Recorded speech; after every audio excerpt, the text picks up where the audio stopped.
Hi అండి. ఈరోజు cabbage బుట్ట బంగాళదుంప కలిపి కర్రీ చేసుకోబోతున్నాం.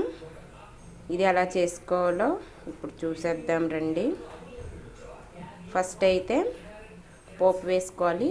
ఓ బాండి పెట్టుకొని ఆయిల్ వేసుకొని ఆవాలు, జీలకర్ర, శనగపప్పు, మినప్పప్పు, పచ్చిమిర్చి, కరివేపాకు, ఎండుమిరపకాయ వేసుకొని బాగా ఫ్రై చేసుకోవాలి. తర్వాత టమాటా వేసుకోవాలి.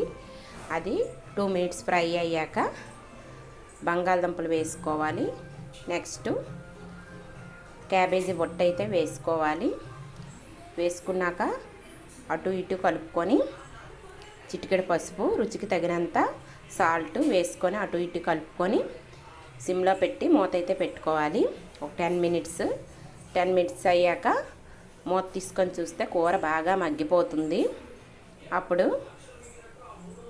కారం, రుచికి సరిపడే కారం, ధనియాల పౌడరు, చికెన్ మసాలా వేసుకొని బాగా ఫ్రై చేసుకోవాలి.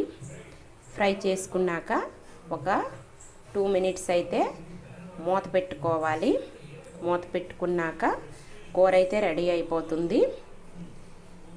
ఈ కూర అయితే వేడన్నంలో కలుపుకొని తింటే సూపర్గా ఉంటుంది. క్యాబేజీ బుట్ట తినని వాళ్ళు కూడా తింటారు, ఇష్టంగా తింటారు. ఇలాగైతే ట్రై చేయండి, సూపర్గా ఉంటుంది. ఇది చాలామందికి తెలిసే ఉంటుంది, కానీ తెలియని వాళ్ళకి చెప్తున్నాను. కొత్తగా వంట చేసే వాళ్ళకి చెప్తున్నాను.